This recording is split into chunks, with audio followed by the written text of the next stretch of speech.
ચલો સમાચારમાં તરફ આપણે આગળ વાત કરીએ મહુવાની તો મહુવા અને અંબિકા તાલુકામાં 15 પંચાયત ઘરનું ખાતમુહૂર્ત ધારાસભ્ય મોહનભાઈ ડોડિયાના હસ્તે કરવામાં આવ્યું।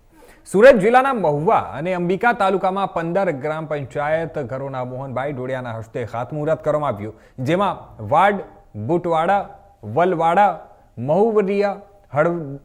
હળદવા, ઉમરા, વેવલ, અનાવલ, કુમકોતર, વેલણપુર, ગઢોઈ, ગોપડા, ખરવણ, વાછવાડ ગામે ખાતમુહૂર્ત કરવામાં આવ્યું હતું અને જેમાં મુખ્ય મહેમાન 170 વિધાનસભાના ધારાસભ્ય મોહનભાઈ ડોડિયા, તાલુકા પંચાયત સભ્યો, તમામ ગામના સરપંચો અને ગામજનો ત્યાં ઉપસ્થિત રહ્યા હતા અને જેથી તમામ ગામ પંચાયતોના નવા મકાનનું ખાતમુહૂર્ત કરાતા ગામજનોમાં ખુશી જોવા મળી હતી અને આજુબાજુના જે ગામ છે તેના લોકોને પણ હવે ધારાસભ્ય મોહનભાઈ ડોડિયાએ જણાવ્યું હતું કે સરકાર દ્વારા જે તમામ ગામ પંચાયતોને 25-25 લાખ રૂપિયાની પંચાયત ઘર બનાવવા માટે ફાળવવામાં આવ્યા છે અને જેથી પંચાયત ઘર ખૂબ જ સુંદર અને મજબૂત બનશે, જેથી ખાતમુહૂર્તમાં ઉપસ્થિત ગામજનો અને ચૂંટાયેલા જે સરપંચો ધારાસભ્ય મોહનભાઈ ડોડિયાનો આભાર વ્યક્ત કર્યો હતો। આજ રોજ મહુવા વિધાનસભાના એટલે કે મહુવા તાલુકા ખાતે ગામોત્સવ એટલે ગામ પંચાયતના મકાનોના ખાતમુહૂર્તો આમ તો આપણા રાજ્યના મુખ્યમંત્રી શ્રી ભૂપેન્દ્રભાઈ પટેલ સાહેબે આનંદથી એને ખાતમુહૂર્ત કરેલું અને આજે અમે સ્થળ પર ખાતમુહૂર્ત કરવા માટે આવ્યા છે। આજે 15 ગામ પંચાયતોનું ખાતમુહૂર્ત કરવામાં આવશે અને કેટલાક કામો ગામ પંચાયતને અમે આયોજનમાંથી મંજૂર કરેલા, એક્ટિવિટીમાંથી મંજૂર કરેલા કામોના પણ આજે ખાતમુહૂર્ત અહીંયા કરીએ છીએ। એટલે લાખો રૂપિયાના, કરોડો રૂપિયાના કામો આજના દિને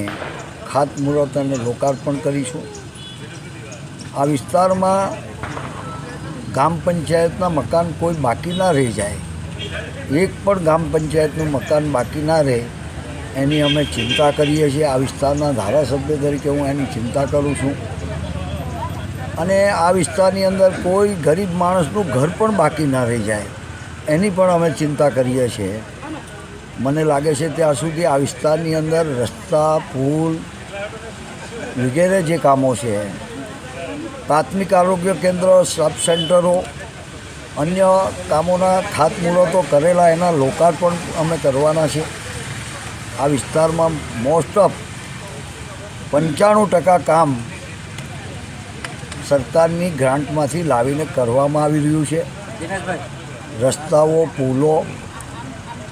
અને સ્કૂલો, પ્રાથમિક શાળાઓ પણ અમે કેટલી બધી નવી એના ખાતમુહૂર્ત પણ કરેલા છે અને લોકાર્પણ પણ કરવાના છે। તો આ સરકારમાં રહીને મને લાગે છે ત્યાં સુધી હું આ બીજી વખત હું આ ગામ પંચાયત મંજૂર કરું છું। પહેલી વખત પણ મેં જ બનાવેલી, આ ગામ પંચાયત અનાવલ ગામે પહેલી વખત પણ મેં બનાવેલી અને આ બીજી વખત પાછી આ ગામ પંચાયતનું ખાતમુહૂર્ત કરું છું। ત્યારે મને કહેતા આનંદ થાય છે કે આ વિસ્તારમાં વિકાસનો રાજ્ય સરકાર, ભારત સરકાર, આપણા દેશના લોકપ્રિય વડાપ્રધાન અને રાજ્યના મુખ્યમંત્રીને માર્ગદર્શન હેઠળ કરોડો રૂપિયાની ગ્રાન્ટ આ વિસ્તારમાં આવી રહી છે અને